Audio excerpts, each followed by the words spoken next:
Welcome to session 7. In the last session, we had a look at two additional needs as part of our needs analysis document, specifically the need to connect with other systems to share data, and also the need for reports, different complexities of reports. In this session, we're going to look at what happens after our needs analysis is complete. What happens after we purchase a system, have it installed? Well, we need to properly implement it so that we can take the most advantage of it and everything goes smoothly. Now, we're also then going to move on to this new exciting topic called HR research, which is less about research and more about an attitude in HR, about the professional practice of HR, how we look at our workforce, how we try to condition or make changes to our workforce to be more strategic, more fine tuned, and more optimized. So we have a few sessions on that. Quite interesting stuff.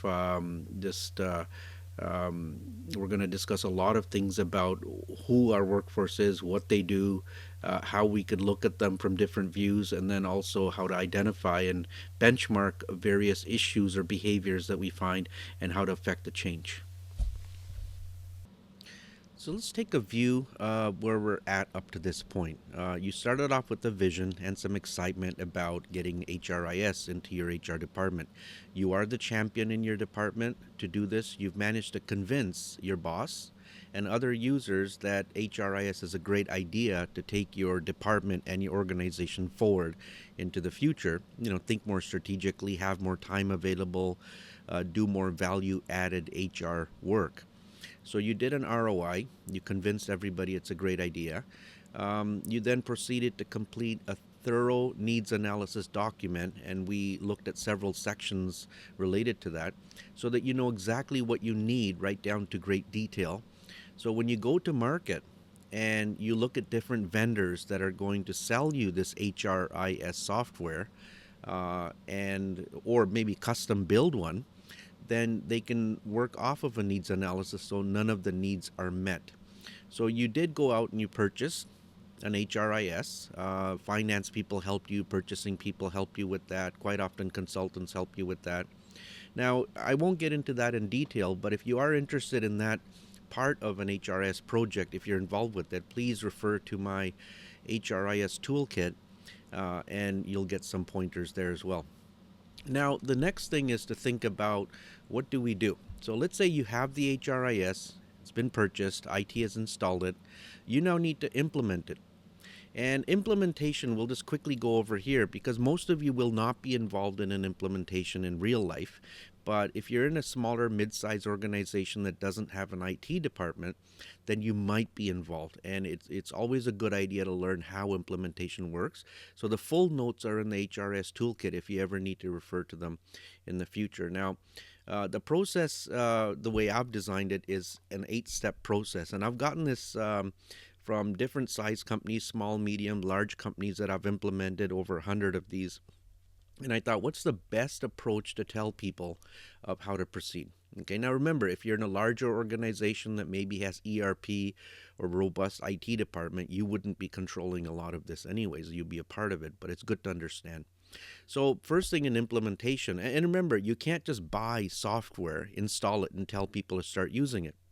That's like buying a house and then telling your family one day, hey, move in and start using it. No, there's a process to it, right? And we're going to start by identifying socio-technical issues. And that means people interacting with technology when it creates stress or anxiety, especially with people who are really good at their jobs in HR. They're really good at what they do, but they came from an old school. Maybe they started years ago and they can't embrace the technology the way maybe you would. Or it might be younger people as well. That's not the point. The point is you understand who is at what level. How will they embrace this change? Because HRIS will change the way they do HR. Everything will be digital, electronic now, and it's a good thing. So you would use techniques to help people cope with socio-technical stress, help them deal with it. Things like additional time, customized training, even games, maybe a buddy system. Now, once that's taken care of, or as it's being taken care of, you would then provide initial training to early users. And these are people who would be part of the implementation team overseeing the setup, the input, that sort of thing. And quite often the vendor where you purchase the system will train you. and you can become the trainer, or quite often you can just purchase additional training from the vendor. It's quite expensive though. Early on, you would have to establish tables of codes, and that would probably be you who would do it, which would be the HRIS coordinator. It's not a difficult process. So picture you get a system, and the system doesn't really have anything in it. It's empty. You are going to add employees to your system, and you're going to put those employees in departments. You're going to put them in jobs. You're going to have names of training programs, different codes for health and safety. So when you go into the system and type in a list or a table of departments, that's a table of codes, so that somebody could choose from a drop-down list, right? Security levels, security accounts, login accounts, things like that. Now, as you're doing that, you might as well start collecting and sourcing data. And that means actually getting fresh data from employees, updated resumes, etc., looking at data that you already have, whether it's on paper or electronic, making sure you know where it is, what form it's in, so that you can easily start inputting it or electronically importing it in. And that's a process that your IT or your vendor will help you with. So once you collect and source data and it's clean, you start inputting. And it's important to start inputting quite quickly. So you might want to do sections at a time. Do all your salary data first, then benefits, then training, etc. So at least the system is up and running at each step. And once you input, you can't just say it's all good because I input it. You have to audit it. You really have to check the data that you put in.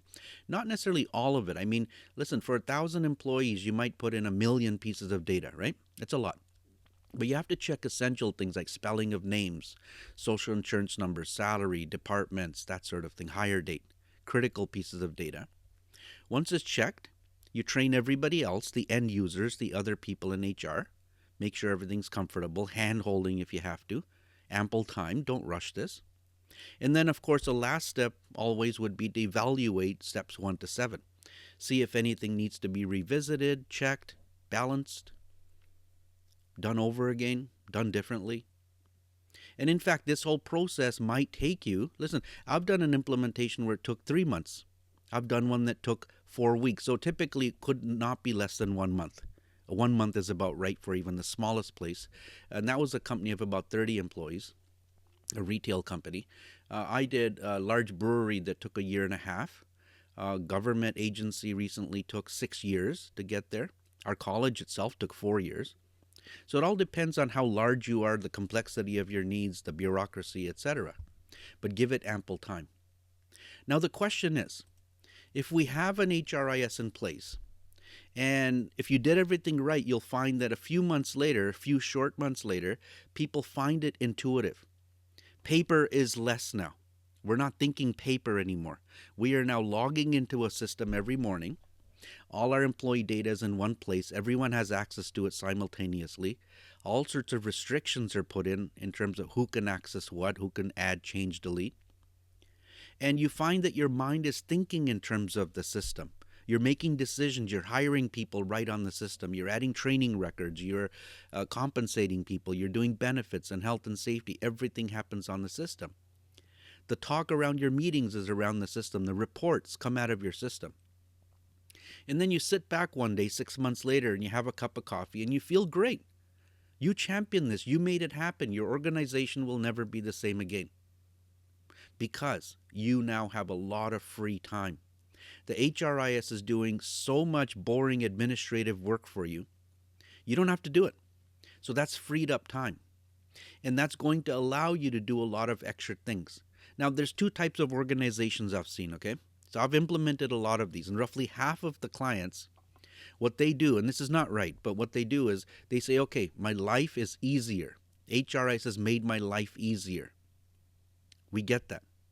But they keep doing the same thing. Nothing has changed. It's just their life is easier, but they keep doing HR the same way. Not strategic, but more administrative, reactionary.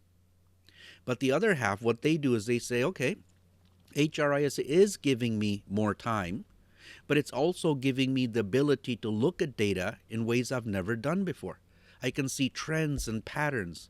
I could seek opportunities and problems before they become big. I can see things in data now because of HRIS. And then that other 50% is able to think strategically, value added, proactive, not reactive. They have more meetings, they're more relaxed, they go to conferences, but they're truly harnessing the power found inside the HRIS, the power of data, right? And they're thinking strategically, like I said. They're doing value added work. Now, everything I just described in the last minute is an attitude. It's a way of thinking about what HR is professionally, not administratively, professionally. And I call that topic HR research. Now, you're going to like it. We're going to do 3 sessions on HR research. And don't get bogged down by the word research, okay? It's not like research the way you know from an academic point of view, where you go and you dig through books and reports and you do statistics and write things. No. A part of it, of course, data collection. But research is more of an attitude within HR. It's a professional way of thinking. In fact, I think this is the reason you got into HR. None of you are going to tell me you got into HR because you love filling out reports all day. Paperwork, administration.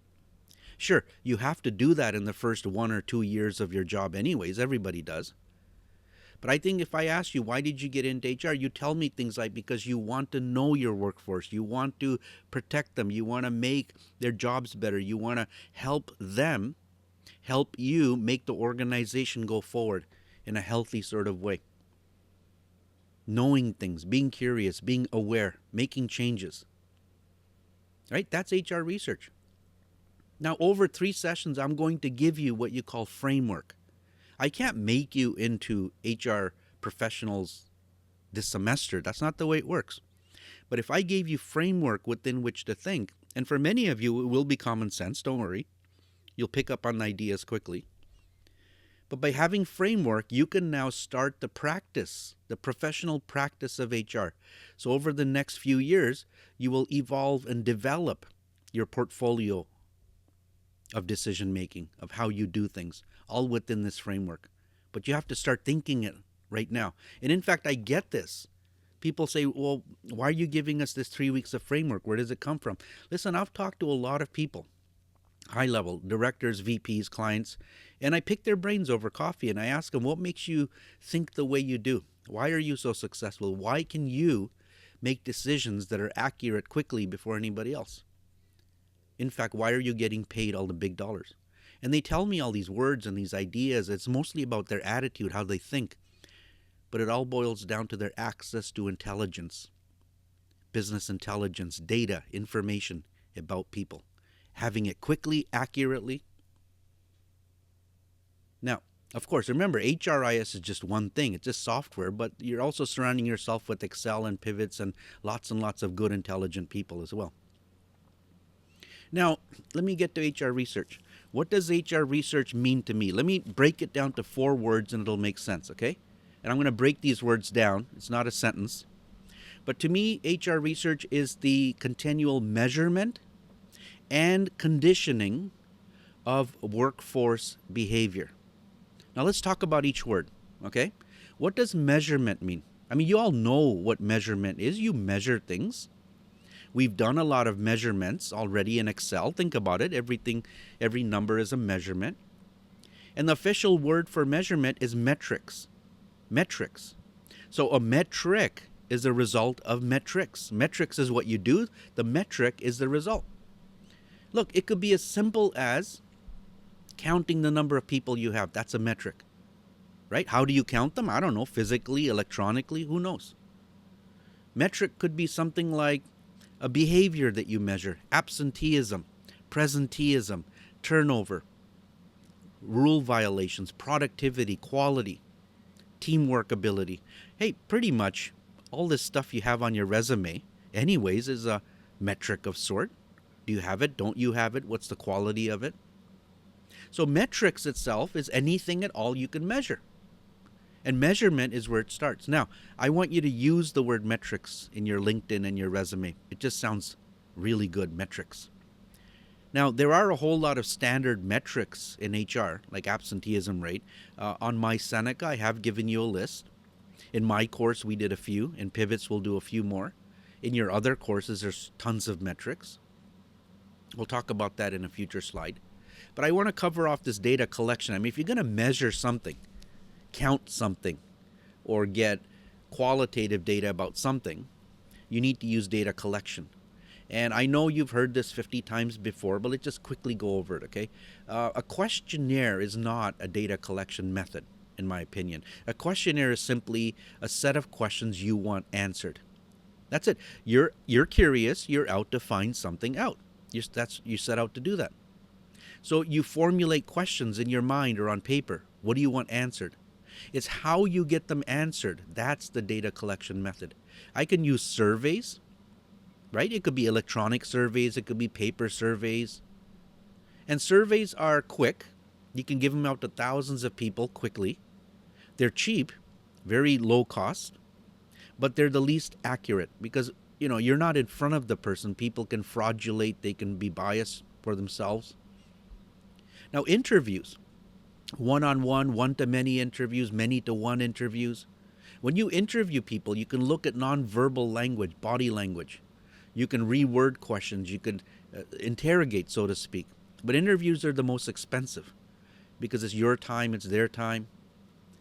So why not survey everybody and then interview a few just to validate the effectiveness of the survey? And then there's observation. Now, observation is not just seeing.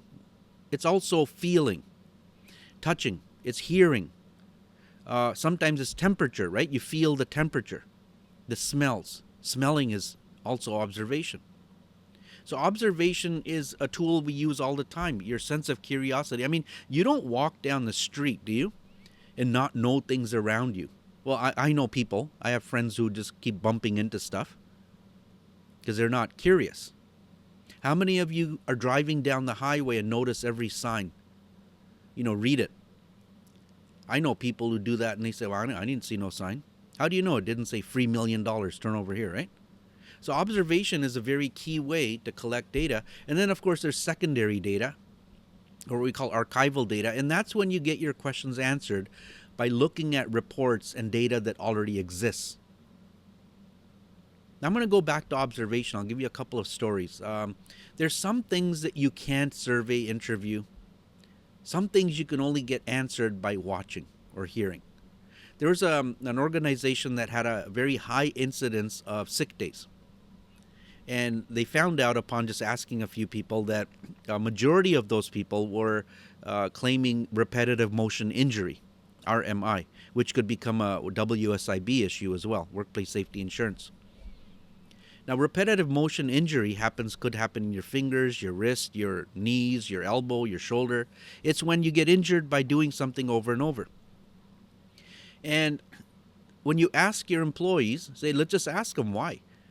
Your employees aren't experts. They're not musculoskeletal injury experts. They're not doctors. They're not physiotherapists. They're going to say things like it's genetic, it's hereditary, my grandpa had it. They're going to say things like I play golf, I play tennis. That's not necessarily the truth, right? And people will, of course, always give you their opinion, right or wrong. But when you watch, when you observe how they work, you notice that they're lifting a 30-pound drill, a piece of equipment, 80 times a day, sideways, because it's the most comfortable way. Well, that repetitive motion, day after day, week after week, will result in an injury. You observed.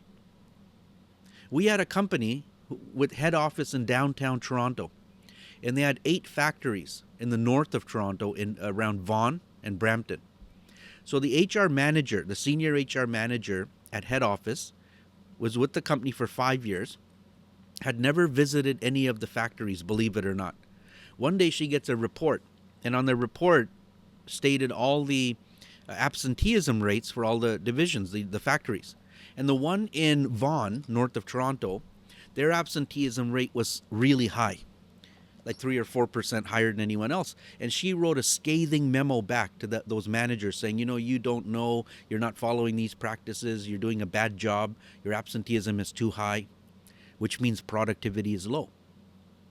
So the manager says, can you come up and visit us, please, once? So she did. She got in the car, went to Vaughan for the first time in 5 years, visited them. And within 5-10 minutes of being in the factory, she goes, oh my God, what's that smell? She couldn't stand it. It was like that subtle rotten egg sulfur kind of smell. It wasn't dangerous. It wasn't going to harm anybody. It was just irritating. It was bad. Like, ugh. Now you have to ask yourself, nobody told her that. She didn't know. She smelled it. She observed it by smell that, wow, imagine working here 8 hours a day, 5 days a week after week. Of course you would tend to be more absent. The dirty, smelly workplace. You observe. That's how you find things out. Now remember we talked earlier when I gave you that diagram of HRIS where we had an input and outputs. And I asked you, what are the sources? What's the input? Input to an HRIS, your department, HR department, is data. What are the sources of that data? You have to feed your system with data, else it will starve. And I asked you to think about the sources of that data. Well, if you know the sources of where your data is coming from, then you actively and systematically go out and get it. Don't wait for it to come to you. You go and get it automatically. So I hope you had a chance to think about the sources. You know, your employees are number one source, managers, supervisors, government, media, news. You hear things not about employees, but you hear things about the economy, the inflation rate, your competition. It could be industry associations like HRPA or SHRM to give you data. Now, if we are going to measure something, who are we measuring it about? Well, it's called a workforce. Now, I know you're kind of new to HR. You might not be a business person, but we have to think about the word workforce because a lot of people just think of people as people, my employees. But you really need to start appreciating that your employees are not just a group, a bundle of, let's say, 1,000 people. You need to know how to break them down and stratify them, segment them, slice and dice them. Now, Pivots really does a great job with this. Excel does a great job. Your HRS will do a great job. But think about, how do you break your employees down? Well, sometimes you look at it from a point of view of all 1,000 employees together. But then you can split them by management or non-management lines, factory versus office, union versus non-union, by division, by department, by business unit, even by geography, my Vancouver people versus my Halifax people, my American employees versus Canadian employees. It could be by pure demographics, age, gender, ethnicity. I mean, I'll give you an example. There was a client we had that had a $500,000 a year, that's $500,000, social budget. And for decades, the employees are happy, right? They had all sorts of parties and so on. But the biggest budget was spent around December, which is Christmas time, December, holiday time. And I'll say it because it was Christmas. And everyone was happy, but then they realized, they did a survey, they asked about ethnic affiliation, cultural affiliation. And they found out that 60 some odd percent, let's say 62% of their employees were not celebrating Christmas from a religious point of view. They were because it's a cultural thing in Canada. But they also had other holidays. For example, it might have been Diwali or Holi or Ramadan or Hanukkah. Could be a whole lot of other holidays that they would also benefit from. So HR collected that data voluntarily and managed to shift maybe half of their $500,000 budget towards other celebrations. And you know what? Employees are still happy, but they were happier. New respect for management, they recognized. So why not segment the workforce based on those lines if you had to? You're not discriminating, right? You might want to break your workforce down by reporting relationships. All the employees a certain boss has, right? Or even by the job that they do. So there's plenty of ways to slice and dice and dissect your workforce. Now, that we measure about our workforce, what we measure about our workforce is called a behavior, right?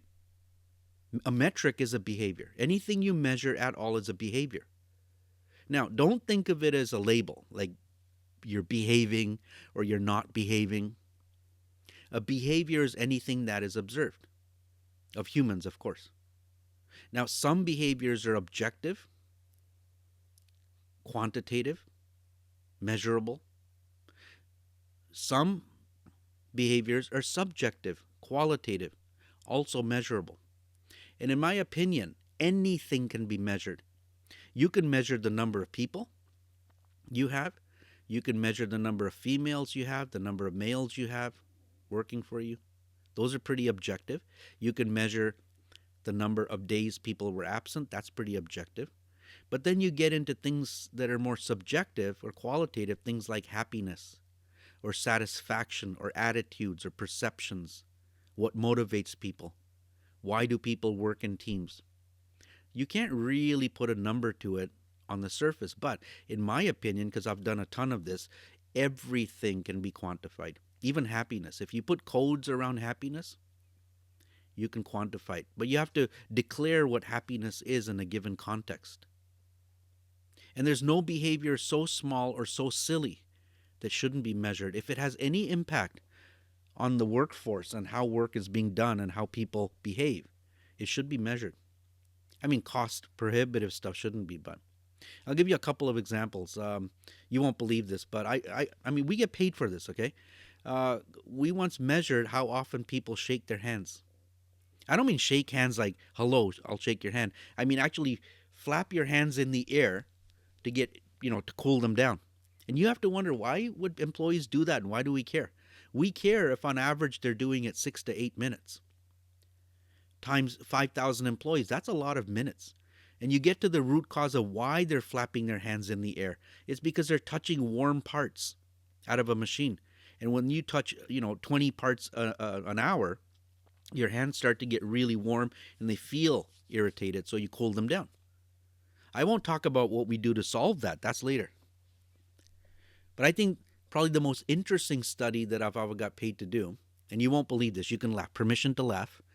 The official title the client wanted was scientific title. It was the severity and frequency of occasional nose picking in a clean room environment. Oh yeah, nose picking. Now, I don't mean like actually a full-on finger insertion into your nose, although that's part of it. It could any time where you just touch the surface of your face, we consider it a nose pick. And I'll tell you the importance of doing this study. It was hundreds of thousands of dollars in wasted productivity, but it was a clean room. A clean room that was like probably 1,000 times cleaner than an operating room in a hospital. And they were making little circuit boards that are half the size of your keyboard, okay? And these circuit boards were so critical to airplanes. If you ever fly on an airplane, the big airplanes, each airplane has 3 of these boards. And only one's supposed to be there, but they have 2 for safety. If one fails, the second one kicks in. The second fails, the third one kicks in. If the third one fails, we have big problems. So you can imagine that room has to be so clean that nothing, no dust, no residue, nothing can get in. But because it was dry, people would then touch their surface of their face. And there's residue, there's oils. And then I won't explain the whole story to you, but if you touch anything in that room, the whole room has to be shut down for upwards of an hour. You have to go out and scrub and de-scrub. In fact, to enter the room, you have to enter a chamber where both doors get sucked closed. All the air gets vacuumed out. There's no air in it for about 10 seconds. And the employees are actually trained to breathe or not breathe during 10 seconds. So every speck of dust is out. And then people come in and they do their job. But it was just human nature that they would touch a portion of their face and get residue on. But if you do touch anything, everybody has to leave. The whole room has to be scrubbed. And that would cost you a lot of money. Now, you wouldn't want an employee to touch a part and say, oops, okay, let it go. No. It goes on an aircraft. They wouldn't do that. So that was the purpose of this little study, okay? Now, when you measure something about your workforce, when you measure a behavior, you then have to assess it.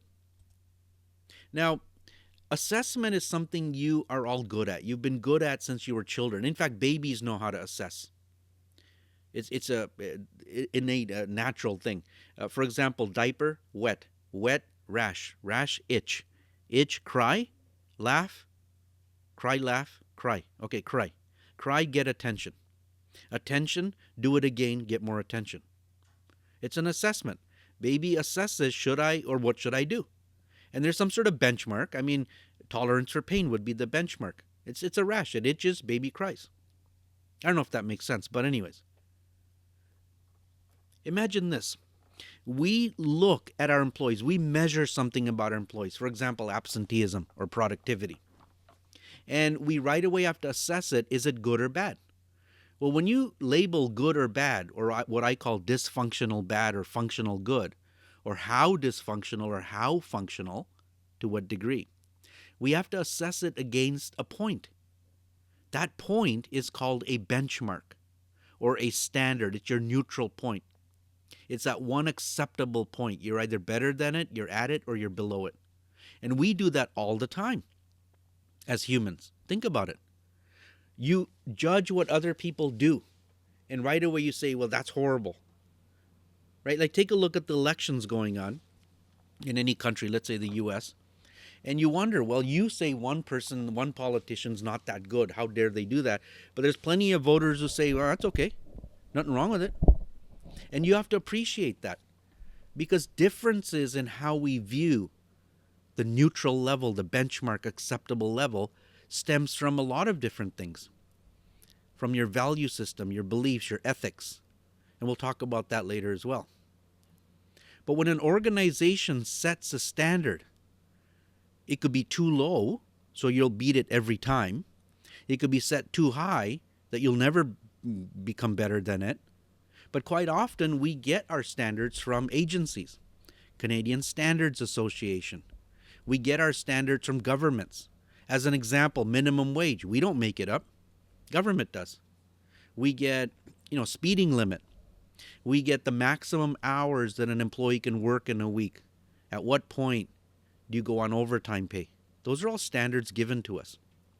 But when you get into standards like time-weighted average exposure levels to particulate benzene in a clean room environment, that means how long can you be in a small space with dangerous chemicals around? Well, government sets that standard. You can't go above or below it.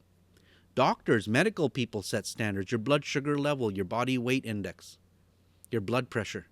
We don't make this stuff up.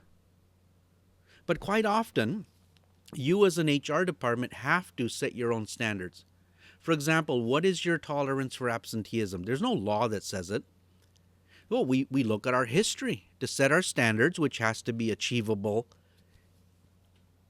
doable, right? Then we look at history. Where were we in the past? Not too far back, but we have to look at time.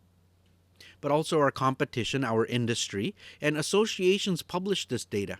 They tell you in your industry, in your area, this is the number that's normal. And then you make a judgment call, right?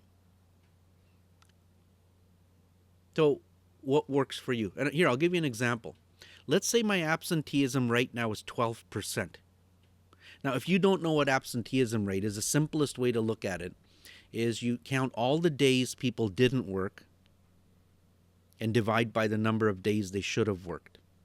So if you missed 10 days out of 100 days you should have worked, that's 10% absenteeism, right? But you do it for everybody. And in fact, in pivots, we're going to do that same calculation for a lot of people. Now, 12% absenteeism in the last year. I'll ask you, is it good, bad? Is it dysfunctional, neutral? Is it okay? Is it functional, very functional? Well, you probably say by definition, 0 absenteeism is good. So 12 is horrible. Well, yeah, I guess it is. You can't get 0. I told you a number of 3 is about right, 3%. 0 is not possible. People do get sick. They do miss days. But 12% could be bad, horrific, or it could be good. There are industries right now where they have a part-time, transient workforce, where upwards of 20-25% absenteeism is okay. 12% would be awesome.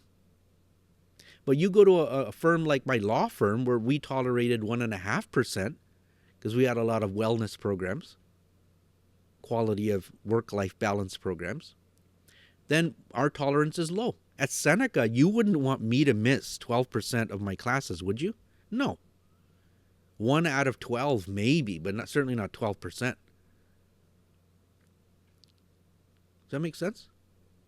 So I want you to think about, and some of you can specialize in this area that sets standards and benchmarks for other organizations, because HR is starving for good benchmarks. In the absence of good benchmarks, managers just make them up. And quite often they're biased and they set them kind of low.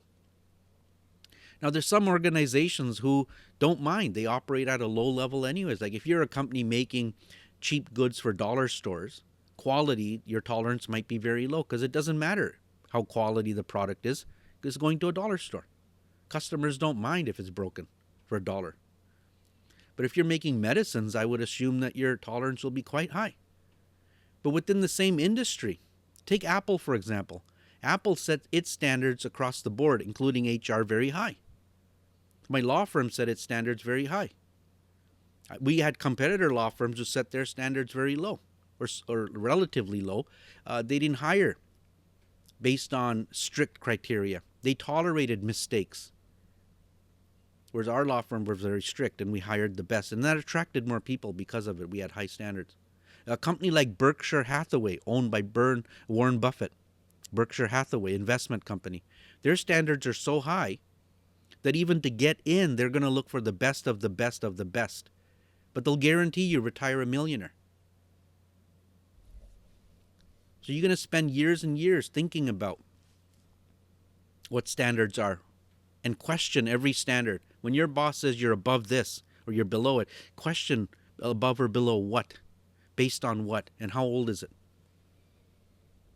Now, when you measure something about your workforce, a behavior, and you quickly assess it to be neutral, you decide to, okay, say, maintain the course, let it go, leave it alone.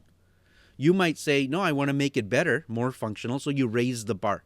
You use things like training, compensation, incentives, even disciplinary action. You can technically fire people that are low. Fire all the red people down here, right? And hire more people that are above, and then raise the bar every year. You can look at a behavior if you assess it as dysfunctional and say, nope, I need to fix it and make it all neutral. And when everything is neutral, raise the bar, make it functional, and then raise the bar again. That's called fine-tuning and optimization in HR. But you can only see this if you have data in the first place, right? Now, when you do find something that you want to change, let's say it's dysfunctional, you have to fix it, that process is called conditioning. So when you measure something about your workforce, the behavior, you want to change it, we condition it. Now, listen, we're borrowing certain words from science. All this is based out of science anyways. I'm just taking as many science words out, getting them down to business level for you. But conditioning in that sense simply means changing it. We use policies and programs in HR to change the behavior. And then in the next session, we're actually going to do a real-life absenteeism case with the chart, and you're going to help figure out what we can do to condition the behavior. For example, if your absenteeism was 12% and you decided, wait, it should be lower, and you want to lower it to 8%, that's a good target. Then what would you do to your employees to condition it? What would you do? Think about it, okay? I mean, you might say things like give them incentives, wellness programs, exercise programs, better meals, working conditions. You might say training, maybe not, but it could be a lot of different things. In the case of that smelly company up north of Toronto, just put in industrial aromatherapy to neutralize the odor, make it smell better. You'd be surprised that absenteeism will go down just because of it. Okay, we'll talk about that later. Now, I do want to talk about a word called context, because everything we just talked about is not fixed. I mean, you can't read a case and say, hey, this is cool, it's going to apply to everywhere I go. No, you learn from it. Maybe it's old, maybe it's not new, I don't know. But you have to understand this thing called context.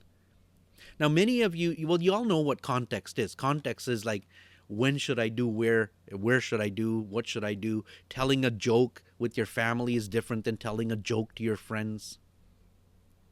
Right? Different place, different people. But context, in fact, if you don't know, has 3 different elements to it. Context is based on your understanding and appreciation of people, demographics, the place, geographics, and the time, histographics. right? Now you're going to spend years and years getting good at these three things. Some of you already are. Like if I were to ask you, who here is a people person? Who knows people? Many of you will put up your hand and say, I know people. I can judge people. I can look at those people and tell them who they are, what they're thinking. I would ask you, who here does people watching?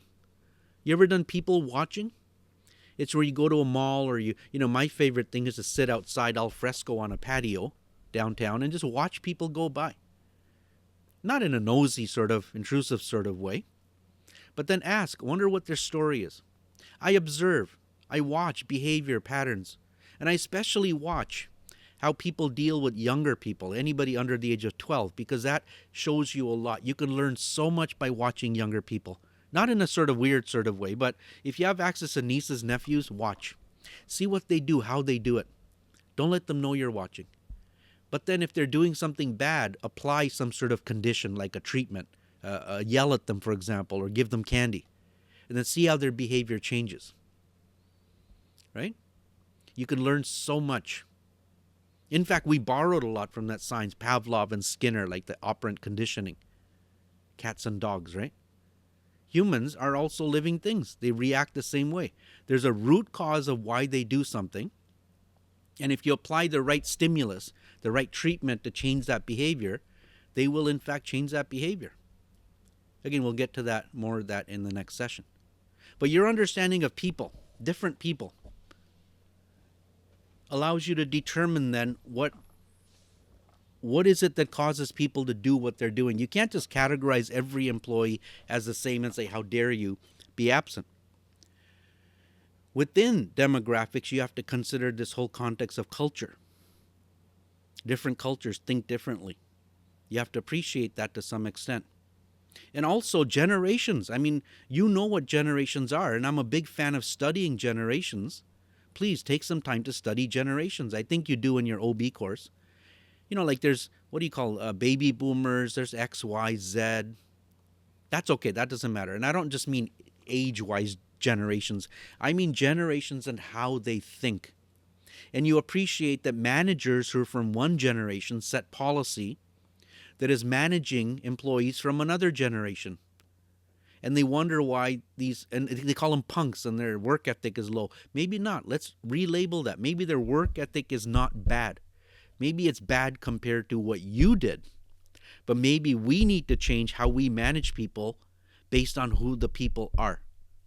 The minimum considered, company still has to run. But why can't we change our work day? Why can't we change our dress code? Why can't we use different disciplinary actions? Why can't we change the compensation we offer to our employees to meet the needs of that generation?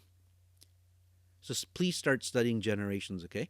And the other thing, the new one, and it irritates me that more people don't talk about this, is mental health. And that's under people, it's under demographics. Mental health. I mean, look, it's not new. It's been around for thousands of years. It's just we're labeling it now new. People are paying somewhat attention. Not really. Not really. The whole system here is not that good to help deal with it. Remember, I'm a consultant. I see this. But when you appreciate what it is, then that helps you explain why people behave the way they do. And you can't label it as that's bad or that's good. I mean, again, bottom line, company still has to run. Don't get me wrong, okay? But when you deal with things like anxiety and the other parts of the spectrum, you could have OCD, this or whatever. I won't get into that detail. Then you develop layers of emotional intelligence because you are now putting yourself in the shoes of people who are behaving a certain way. And there could be reasonable accommodations around it. In fact, you might be able to harness the creative power within it. But if all you're doing is labeling and saying, well, these people are no good, they're lazy, they're not working hard, then of course you're going to lose out on a large segment of the workforce population. So consider that, demographics, people. Your understanding of people helps you decide on how you treat those people. How do you deal with them? Now, place is important as well. I don't know if you've traveled. It's okay if you haven't. But if you watch travel shows on TV, even those cooking shows that go around the world, you learn about different cultures. You learn about different people, even within Canada. I'll give you an example. We had a client So we flew out to Halifax, which is on the east coast of Canada, Atlantic Ocean, and we did a program. It was a very expensive program. It worked. It was very successful. Now, head office near Toronto, just outside of Toronto, they said, hey, this is successful. And they knew all across Canada, they had 13 factories in Canada. They said all the work is all the same. We make the same product and people must be the same. We're all Canadians. They immediately said it was close to $1 million. They said, can you go right away to the West Coast, which is Vancouver, just outside of Vancouver, Westminster? Can you do the same program? They got so excited. The reports are good. And we're trying to tell them no. First of all, you can't do the same thing, so you can't just throw money at it, because people on the West Coast, Pacific Ocean, are not the same all around as people on the East Coast. By the way, both beautiful, awesome places you should go visit. Canada's an awesome place to visit throughout. But in any case, West Coast versus East Coast.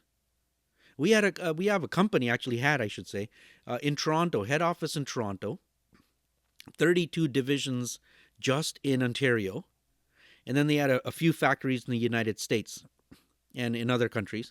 But there was a big meeting that happened, and thank God HR was invited to this. And the meeting was about a new customer that needed super high levels of production, parts, very quickly. They made parts. And so the decision was which plant to send this production to, which is the most efficient plant. And one of their newest plants was in a place in the United States, in a state called Tennessee. You can Google that, okay? Tennessee. Don't ask me to spell it. And it was in a town called Chattanooga. Oh yeah, Chattanooga. Or like I'd say Chattanooga. And there's a famous song about a train from Chattanooga. Google it.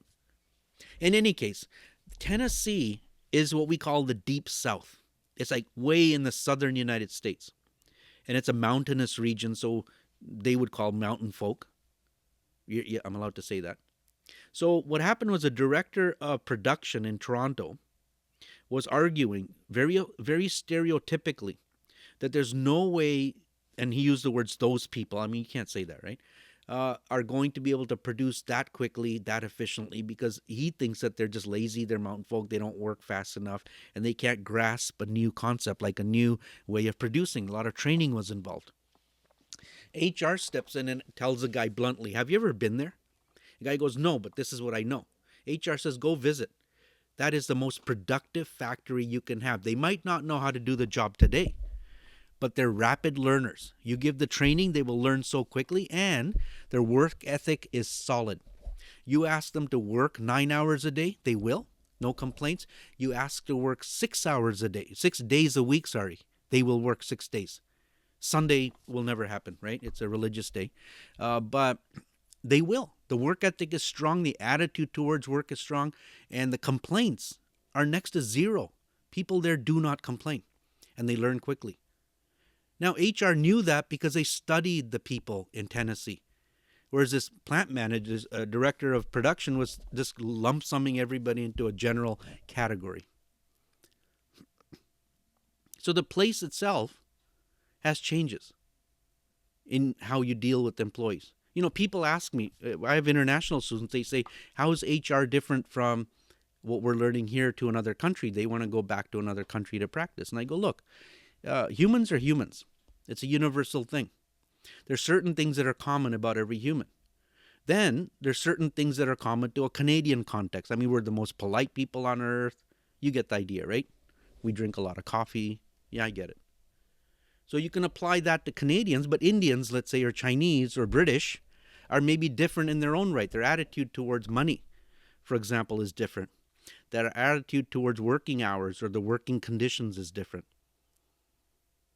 Right? And then, of course, we can say Western world, Eastern world, I don't know how you categorize, but place determines how you deal with people. Now, the last one is time. Right? So if you're using things that you learned in the past, you have to realize the past can repeat itself. You learn from it, you never forget it, but you can't apply it all the time. Right? And I'll tell you how far back in history you can go and still be safe. About 6 to 8 years. That's about it. Too many things change, okay? Half a generation changes in 8 years. Now, I want all of you to ask yourself right now, 10 years ago, how old were you? And most of you would be in that kind of anywhere from 12 years to 15 years, most of you, okay? 12 to 15 years old. I mean, you were an early teenager. You were a child, really. And ask yourself, what was that one really stupid thing I did 10 years ago? And you're going to say, oh my God, I did that? And you forgive yourself. You're forgiven. Relax. Don't feel bad about it. Now, imagine me. I found out about this as an employer. And I go, oh my God, they did that 10 years ago? There's no way I'm going to hire you. Well, what the heck? No, of course I will, because too many things have changed. It's called a maturational effect. Something has matured. And I don't mean emotionally either. I mean just matured, changed. When you look at a study that was done 20 years ago, maybe out of a textbook or a case study, or something your company did, and you don't realize that too many things have changed over 20, 30 years, well, we got issues then. You're not capable of looking at time or histographics as an element of context. You know, the most famous case study, the first one ever written, was done near World War II in the 1940s. That would be 60, 70 years ago. And it was by Kinsey and Company. And it was called the Hawthorne Electric Case Study. Read it. It's a really good case. It's old. And a lot of the things they discovered are still true today. They're the ones who coined the term hygiene factors. And they're the ones who said simply by cleaning up the factory, making it less smelly, less dirty, is what motivated people to work differently. It wasn't the money. It wasn't threats or discipline. It was the working conditions. Of course that holds true, but the way they looked at it has changed over the years, partly because of generations and so on.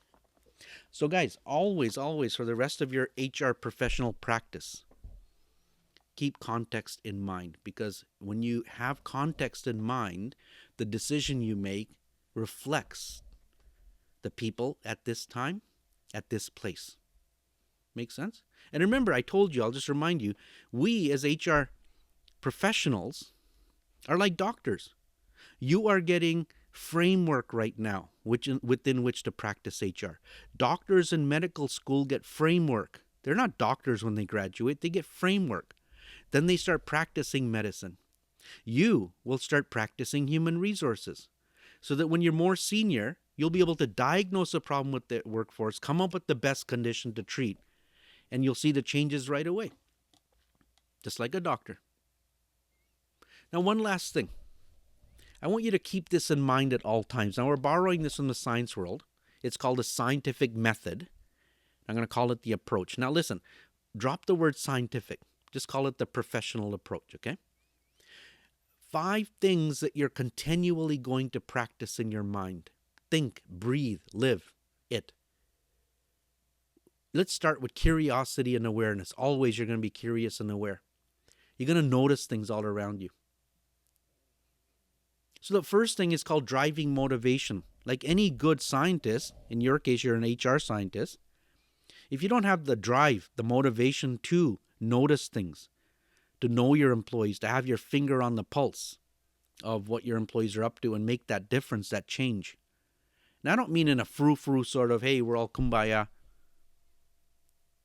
Wait, I can't say that. You know what I mean? Like in that way that maybe could turn people off. Like soft. Because you get managers who'll use exact those words. Those are not necessarily my words. They'll call you soft, and that's a reputation HR has. That's not what I mean. I mean to have a tough driving motivation. I want to make a change. I want to make the company healthier and take my employees along with me. So when you have that, you're going to realize, hey, I need to continually observe my workforce, measure, find out what they're up to, have my finger on the pulse of my workforce at all times. And that's called systematic observation. You're going to systematically do it. Not just do it. Do it in an official, formal way. Continually collecting data, surveying, talking to people, observing people, gathering data, keeping data. That's when you start noticing things, right? Then you can assess. Now, you're then constantly going to think in theoretical terms as well. Now, you're all good at theoretical thinking. Theoretical just means doesn't have to be real or not. It's just theoretically what's possible. Theoretically, I'm dreaming of inventing a flying machine. Wait, those are called airplanes. Where humans can fly without an airplane. Theoretically, it's possible. I don't know if it's probabilistic or realistic, but hey, maybe. But in HR, here's what you're going to do. And by the way, now your job is no longer 9 to 5. Your job is 24 hours a day. Everything you see, every person you meet, everything you see on the television, you're continuing, not in a preoccupied sort of way, but just subtly, you're going to ask yourself, how could this possibly impact my employees? Because those people I interact with on a daily basis everywhere, they are like my employees. And you're continually going to think in theoretical terms, what can I do to change that? What could possibly work? And you come up with all sorts of amazing ideas that are just theoretical, they're not proven. And they're part of your repertoire, your catalog of things that you can do. But then here's the key. This is where the big bucks are, okay? If you're then able to think in probabilistic terms, theoretically this could work to change my employees' behavior, right? You just came up with an idea because you saw something on TV. But probabilistically, what will work with my people at this place, at this time, context. Now, when you become good at thinking in probabilistic terms, you will pick things that are so accurate that that's where the big dollars are. That's what VPs, they make tons of money. Your doctor, same thing. Early on, they have to read books. There's lots of theoretically, this drug could work for what you're experiencing. But the more seasoned and more practiced a doctor is, they can just look at you and within 10 seconds say, yep, this is going to work for you, I know. Because they're able to, in their mind, put all sorts of things together about context, about you. And you become good at it. Don't worry if you can't do it today. And the last thing is you're going to systematically apply. Now, I'm going to use the word experimentation here, but going forward, don't use the word experimentation in HR ever, okay? It's application. You're not just going to do what you think will work. You're going to do it properly, systematically. Take notes. Do it in a timed manner. You're going to observe. For example, if you think training will fix a behavior, just doing training is not good enough.